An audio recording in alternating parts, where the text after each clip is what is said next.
E aí, pessoal, estamos de volta, né? Aqui é o Elias. A gente vai dar continuidade ao nosso conteúdo sobre a Era Vargas. Então, já falamos sobre o governo provisório, também já falamos sobre o governo constitucional. Hoje nós vamos falar sobre o Estado Novo, né? Esse é um tema bastante grande, né? Complexo. Como eu falei, o IFCE cobra bastante sobre o período Vargas, né? Provavelmente com ênfase também no Estado Novo, né? Então é muito importante que vocês estudem, né? Que também resolvam algumas questões aí. Eu vou, como eu já falei, vou fazer mais à frente um vídeo só resolvendo as questões, se possível, do IFCE para vocês verem.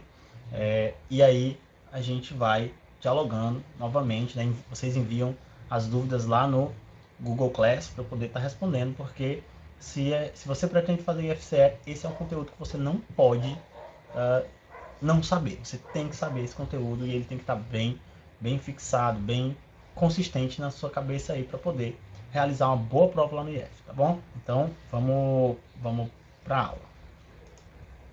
Pessoal, como a gente viu, né, na aula passada, o Vargas ele criou, né, na verdade a intentona comunista ela criou as bases que levaram ao golpe de 1937, tá?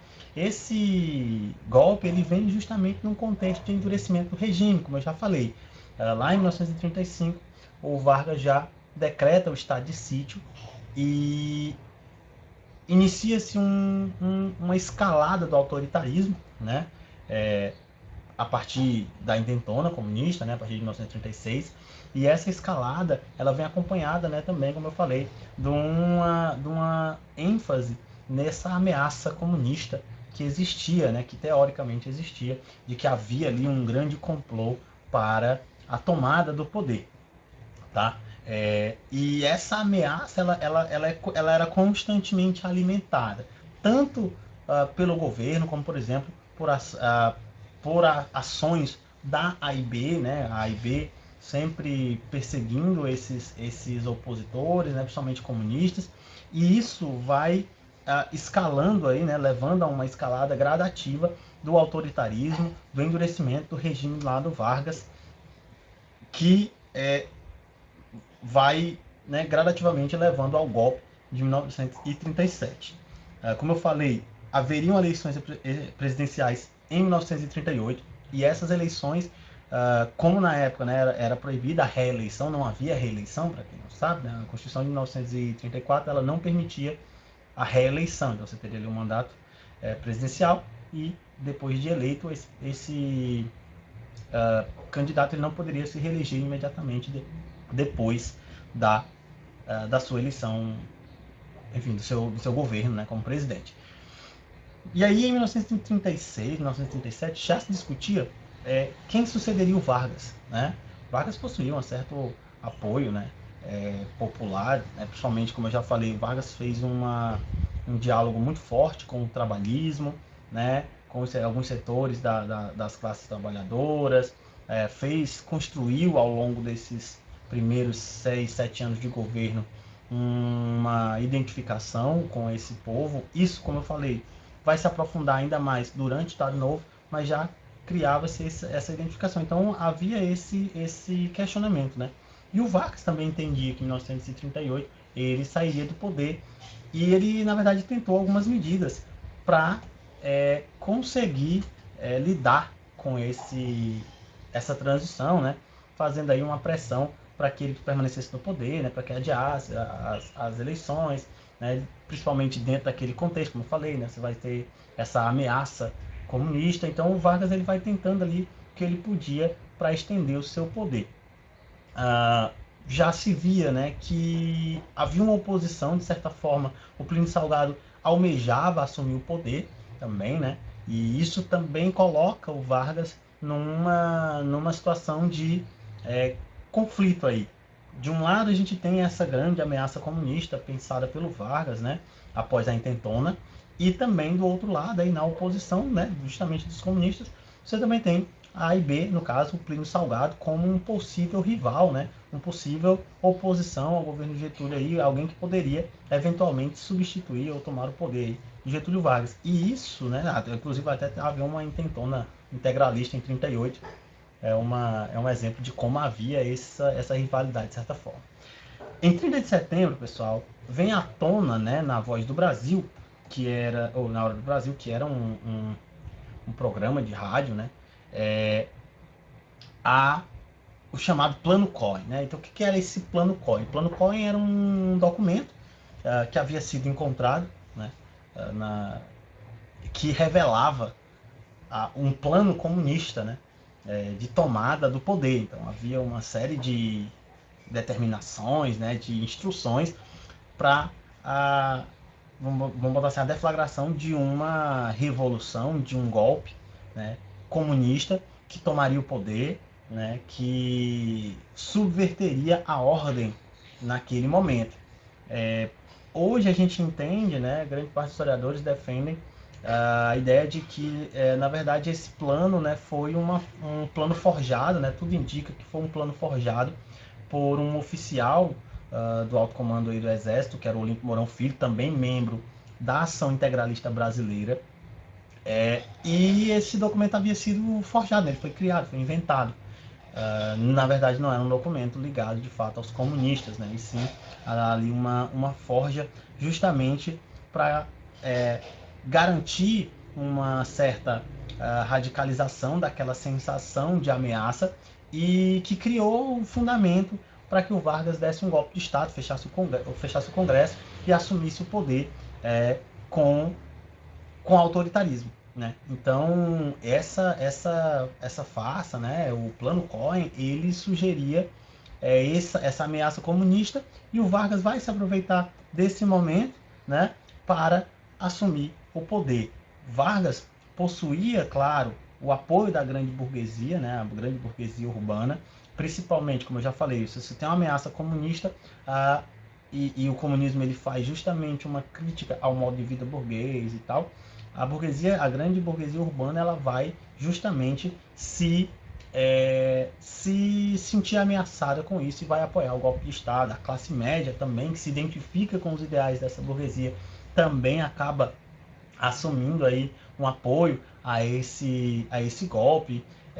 Nós temos também as forças armadas, né, os setores mais conservadores da sociedade passam a apoiar essa tomada do poder, esse enrijecimento do regime, né, que leva ao chamado Estado Novo. Então, em 10 de dezembro, aí, o Vargas ele fecha o Congresso, decreta aí o fechamento do Congresso, coloca todos os partidos políticos, né, as entidades políticas na ilegalidade, então todos passam a ser extintos legalmente, né, novamente, como eu falei, a extinção dos partidos políticos não quer dizer que eles desapareceram, eles passam a agir na ilegalidade, muitos deles pelo menos, né?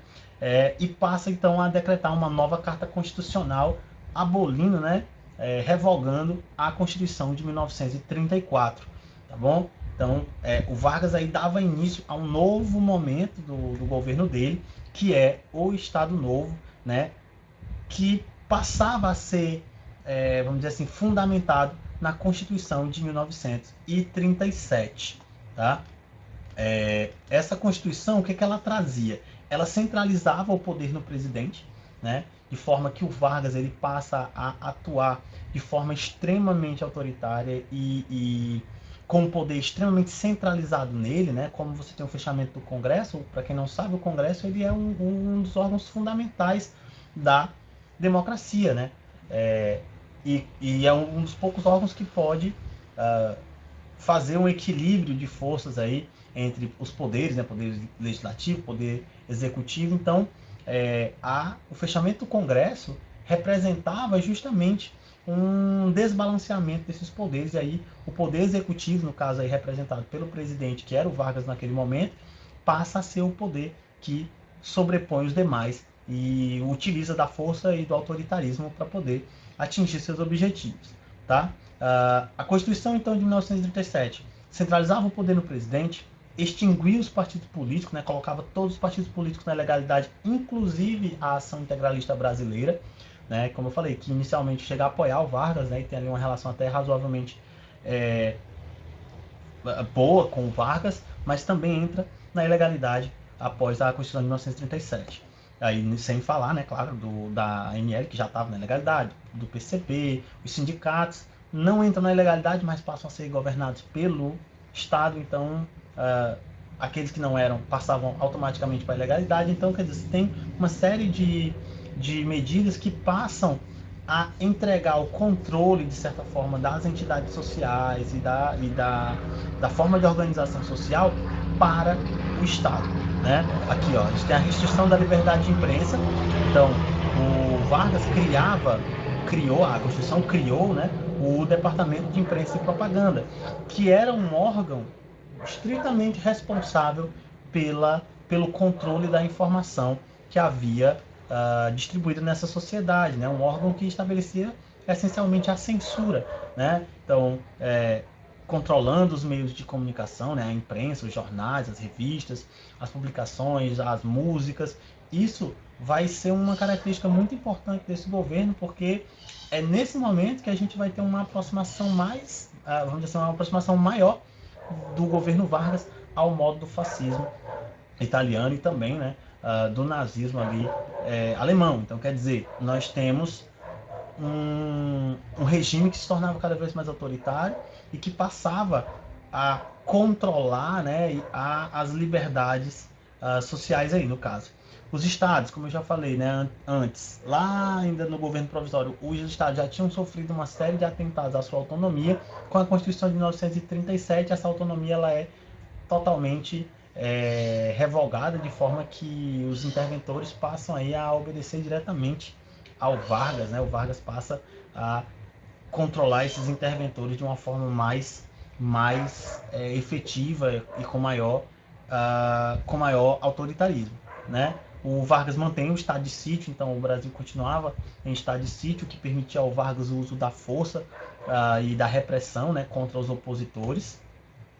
E é aqui que a gente vai ter assim, a base desse novo sistema.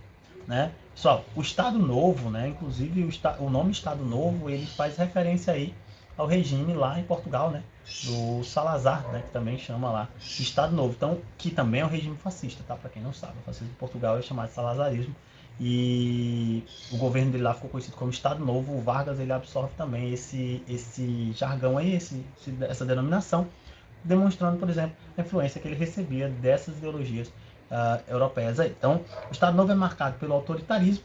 O Vargas ele também implementou, agora que ele possuía um poder centralizado e um poder que ele podia fazer uso, né, dos mecanismos que fossem para fazer cumprir a sua ordem, né, as suas vontades, ele passa a colocar em prática, vamos dizer assim, de forma mais efetiva, aquele plano que ele já possuía lá no governo provisório, que era o do processo de desenvolvimento industrial do Brasil. Então, um desenvolvimento nacionalista, de novo, olha aí mais uma vez aparecendo essa característica do Vargas, que é o nacionalismo, que inclusive dialoga também com o fascismo aí. Então você tem uma aceleração do desenvolvimento industrial, o Vargas passa a produzir uma série de indústrias, né, fundamentais, indústrias de base, que dão origem aí ao processo industrial. Não é nem origem, eu digo assim, dá uma acelerada no processo de desenvolvimento industrial brasileiro, né, porque o processo já havia se iniciado muito antes. O Vargas passa a ter o apoio de latifundiários industriais, né, que viam nesse estado uma forma de benefício, de se enriquecer ainda mais, de exercer as suas vontades e sua influência política, aí no caso, em relação ao Vargas. A indústria, né, vai ter no Vargas o seu principal patrono, de certa forma. Então, o Estado Novo ele dava ao Vargas esse novo ar, né, de poder. Tá? São criadas siderúrgicas, na verdade são criadas de maneira geral indústria de base. Né? O Vargas acaba investindo em setores de base que seriam fundamentais para o desenvolvimento da indústria no Brasil. Né? Não é à toa que você vai ter a criação da Companhia do Vale do Rio Doce, lá na década de 40, né, que estava principalmente ligada à extração do minério, de ferro, né, a produção do aço e tal. E você vai ter também a construção lá da Companhia Siderúrgica Nacional, né, a CSN, que também era uma indústria aí, fundamental para o desenvolvimento do processo de industrialização, tendo em vista que essas são indústrias que extraem matéria, que transformam essas matérias, né, a siderúrgica, que passa a produzir barras de metal, de aço, de ferro, que vão ser usados na indústria, na construção de equipamentos e N fatores. Então, quer dizer, você tem a criação dessas siderúrgicas, dessas indústrias de base, justamente para acelerar o processo industrial por qual o Brasil passava. É importante entender, ó, se você observa o período do Estado Novo, ele é quase concomitante, aí, né, quase paralelo ao período lá da Segunda Guerra Mundial. A Segunda Guerra Mundial começa em 1939 e se estende até 1945.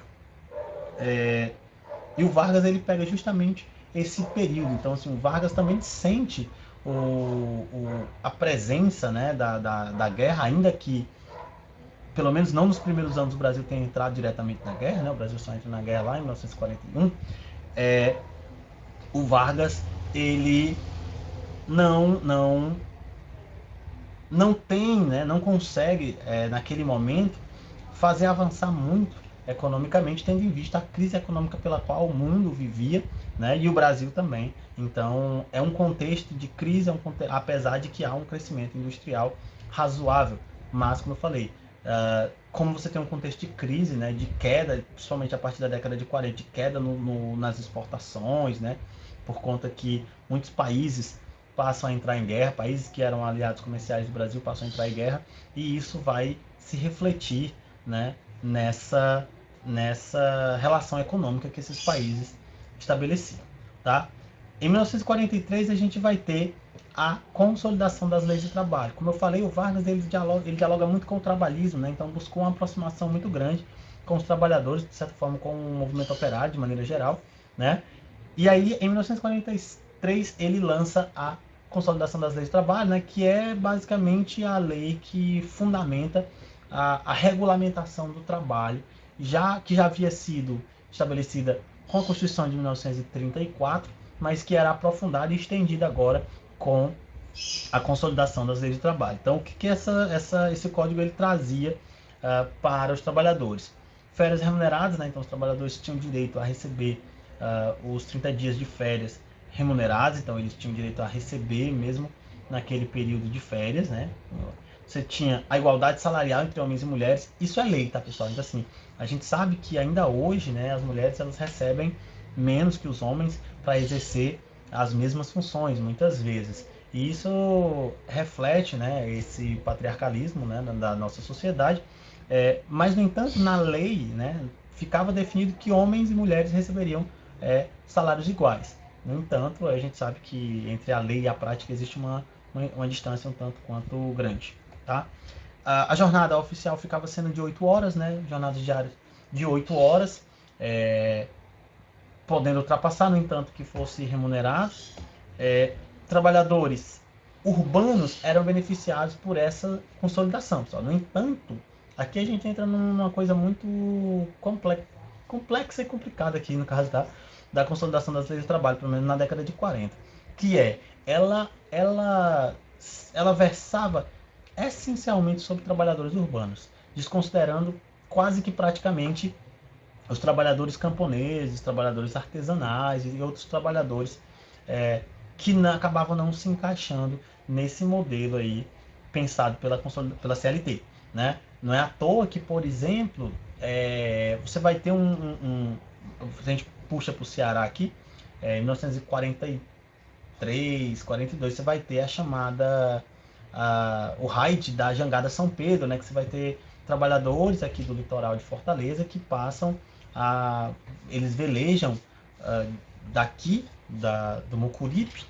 até o Rio de Janeiro para entregar ao Vargas uma carta para regulamentar o trabalho lá dos pescadores, dos trabalhos artesanais que eram feitos aqui em Fortaleza, né, e que não eram reconhecidos, por exemplo, pela CLT, não entravam aí dentro das normas da CLT, o que fazia com que esses trabalhadores fossem bastante explorados e tivessem muitos problemas, né, para sobreviver. Então você vai ter aí esses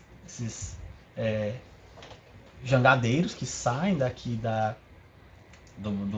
são 4 jangadeiros que saem lá do Porto Mucuripe e vão para o Rio de Janeiro de jangada, né? Isso, inclusive, foi até utilizado como também elemento de exaltação nacional, né? Eles chegam até lá, conversam com Vargas e tal, e passam a se tornar, entre aspas, aí, heróis, né? Por caracterizarem o que seria o trabalhador brasileiro, né?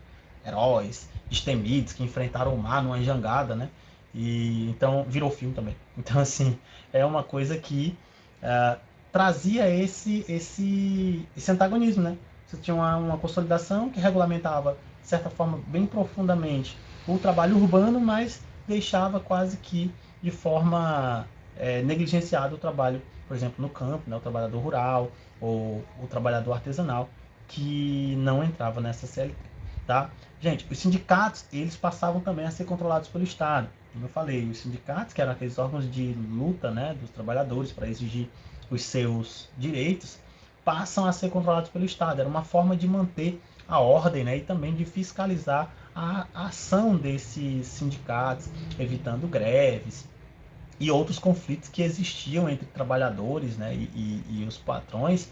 É, e a forma que o Vargas vai garantir para estar mais próximo, para controlar, né, esses trabalhadores e para reduzir esses conflitos, né, entre as classes sociais, é justamente estabelecer o controle do Estado sobre os sindicatos. Como eu falei, os sindicatos que não se submetiam ao controle do Estado eram considerados sindicatos ilegais, logo eram perseguidos, né, pela, pela polícia e tal. Tá? O Vargas, ele passa, né, ao longo desse Estado Novo buscando construir essa imagem de identificação social, principalmente com as classes mais humildes, né, principalmente trabalhadores também. E a ideia do Vargas foi construir, né, durante esse processo, a ideia de um pai, né, o que a gente chama de paternalismo, né, que é essa ideia de que o Vargas ele era um grande pai da nação, aquele que era o pai dos pobres, que se compadecia com a dificuldade da vida desses trabalhadores. Isso, pessoal, é uma característica muito peculiar dos regimes totalitários. Isso aparece no nazismo, isso aparece no fascismo, isso também aparece, por exemplo, no stalinismo lá soviético, quando você tem o Stalin no poder e você vai ter também essa construção, essa ideia de um grande líder, né? Um líder nacional que se sacrifica e que se compadece com a condição dos mais pobres, aquele que está ali ao lado dos mais pobres. Então, o Vargas ele vai tentar, por meio de uma série de estratégias que usam a imprensa, que usam a educação, a escola, né, o controle sobre a informação, para construir essa imagem de pai dos pobres. Né? Então, o Vargas ele vai cada vez mais tentar se identificar com esse ideal aí de pai dos pobres. Né? Inclusive, muitas imagens da época vão fazer referência a esse aspecto do Vargas. Como eu falei, você pode observar isso tanto no fascismo lá na Itália, do Mussolini, como você pode também ver isso no nazismo lá, o Hitler também vai usar dessas estratégias de identificação e o Stalin também vai fazer isso lá na União Soviética, tá? Então, o controle do Estado, pessoal, ele era sim muito efetivo nos mais diversos meios. Sem dúvida, né, um Estado autoritário, muitas vezes, para se manter no poder, é fundamental que esse Estado ele mantenha um controle rígido sobre a imprensa. Né? É muito comum que os governos autoritários tenham muitos problemas com a imprensa. Por quê? Porque a função da imprensa fundamental, pelo menos, é informar as mais diversas ações do governo ou de grupos, trazendo à tona, né, essas questões, né, que colocam, né, que levam a população a refletir ou mesmo a questionar as medidas, as políticas que são implementadas. Então, um governo autoritário, e isso é sem exceção, né, praticamente, você tem o controle da imprensa. Então, o fascismo italiano, ele há um controle da imprensa, o nazismo controlou a imprensa, o stalinismo controlou a imprensa, e o Vargas também controlou a imprensa. Então, controlar a imprensa é um passo fundamental dos regimes totalitários, tendo em vista que é um choque, né, de interesses aí, né? Você tem a ideia de liberdade de imprensa justamente dentro de um regime que cessa essa liberdade. Então é fundamental o controle dessa imprensa, até mesmo para a exaltação desse governo. Então é muito comum que nos regimes totalitários, nos regimes ditatoriais, nos regimes autoritários, a imprensa ela seja controlada e esse controle se dê principalmente para garantir, vamos dizer assim, uma construção benéfica a esse regime. Então, as informações que são veiculadas pela imprensa, que é controlada pelo Estado, ela geralmente tende a enaltecer esse Estado, a vangloriar esse Estado, em vez de trazer os aspectos ruins ou negativos das políticas ou da sociedade de maneira geral. Então, o principal órgão responsável pelo controle dessa imprensa, no caso do governo do Vargas, é o DIP, né? Então, o Departamento de Imprensa e Propaganda ficava responsável aí não só pelo controle da imprensa, né, mas também pela veiculação da propaganda do governo Vargas, quer dizer, aquilo que faria com que o Vargas cada vez mais se identificasse com aquela ideia de pai dos pobres, né? Então, o Vargas cada vez mais passou a ser identificado como esse pai dos pobres. Não é à toa que ele ainda hoje quando se pensa em leis trabalhistas, né, em identificação com os trabalhadores, o Vargas é sempre associado a esse pai, a esse trabalhador aí, né, esse trabalhador do povo.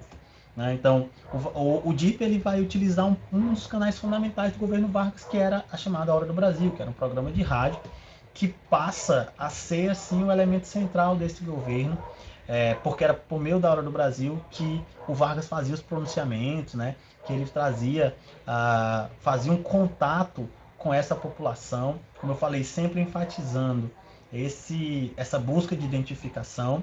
Tá? O Hora do Brasil se tornou um programa fundamental para o governo Vargas. Tá?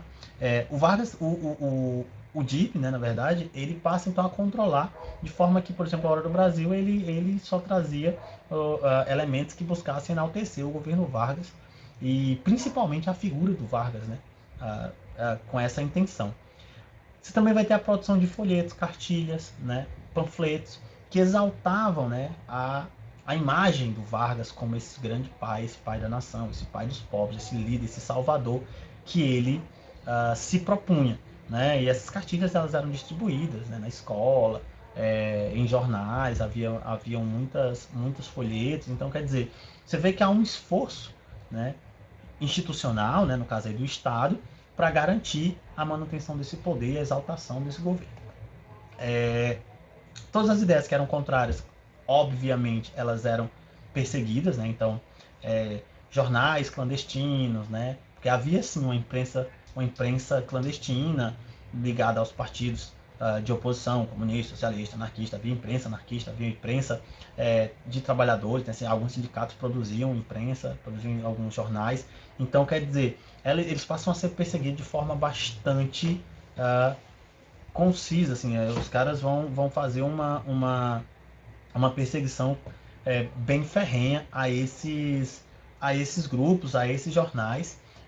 Jornais que tinham ideias contrárias ao regime também eram perseguidos. As músicas nesse momento elas vão estar muito ligadas à exaltação dos símbolos nacionais, da beleza da natureza, no caso do Brasil, dos recursos naturais, ou seja, você vai ter uma circulação de informações que buscava, acima de tudo, a exaltação desse aspecto nacionalista, que é, né, também uma das pautas do Estado Novo. Tá?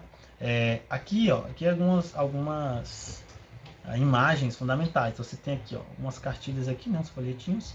Você tem o Vargas sempre com esse semblante paternalista, como vocês podem ver, né? Ele parece aqui estar disposto ali e se compadece, né? Das crianças aqui, no caso, o sorriso no rosto. Você vê que a criança carrega aqui uma bandeira do Brasil, então exaltando aí o nacionalismo. Então o Vargas ele vai ser, por meio desses folhetos aqui novamente, o povo, né? Principalmente feito aqui de crianças e jovens, olham para cima com uma esperança e acima deles está o Vargas, né? Então novamente fazendo essa representação aí de um pai, né? Como uma espécie de pai, alguém de quem se espera o controle ou uma boa administração ou ainda a resolução dos mais diversos problemas. Então o Vargas surgia aqui como um líder, né, paternalista, que vai sendo construído e reconstruído ao longo do seu governo lá no Estado Novo. né? Não é à toa que mesmo depois que ele cai em 1945, em 1951, ele retorna com uma grande margem de votos, né? Isso muito por conta desse trabalho de construção que ele faz ao longo do seu período aí do Estado Novo, tá? Aqui a gente também tem novamente o Vargas sendo identificado com os trabalhadores, então o 1º de maio, né? Os trabalhadores aqui, lembrando que o 1º de maio é o dia, né, do trabalhador, né, o dia do trabalho, e o Vargas ele é identificado a esse trabalhador, né? Como eu falei, a busca de identificação com o trabalhador brasileiro. Então, esses eventos, essas datas que fazem referência aos trabalhadores, o Vargas ele vai ter uma participação muito importante para criar esse laço de identificação, tá? Claro, pessoal, que isso é um assunto que é bem mais complexo. Entender como é que se dá esse processo aí de construção da imagem do Vargas. O Vargas ele possui uma imagem construída, né? O Vargas ele é um processo muito longo, né? Então é muito complexo. Então isso aqui que a gente está discutindo é apenas alguns aspectos dessa construção, tá? Vamos para frente. Como é que o Getúlio cai, né? Assim, primeiro, né? A gente tem a Segunda Guerra Mundial. O Brasil participa da Segunda Guerra Mundial, né? Ao lado dos aliados. Durante a Segunda Guerra Mundial você vai ter os aliados, né? E o eixo. E o Brasil entra, de certa forma, juntamente com quase que conjuntamente com os Estados Unidos e entra por influência dos Estados Unidos. É importante entender também que o Vargas, como eu falei, ele dialogava muito com esses regimes. Então, imagine o Vargas colocado entre aí a cruz e a espada, né? Então, você tinha um grande aliado econômico importante, que era os Estados Unidos, e também, do outro lado, os regimes que, de certa forma, dialogavam com a forma como o Vargas pensava a política. Então, você vai ter um contraste aí, de certa forma, complicado. Não é à toa que o Brasil esteve neutro na guerra até depois de 1941, quando você vai ter a entrada dos Estados Unidos e aí uma pressão para que o Brasil entrasse na guerra também. Então, o Brasil ele entra na guerra, declarando guerra contra o eixo, né? O Vargas chega a enviar aproximadamente aí, 25 mil soldados e pela FEB, né, que era a Força Expedicionária Brasileira, e esses soldados eles vão lutar, né, em diversos pontos do fronte de guerra, né, principalmente na Itália, várias campanhas na Itália, que tiveram uma participação bem importante para a tomada da Itália, né, e a queda do regime fascista lá na Itália.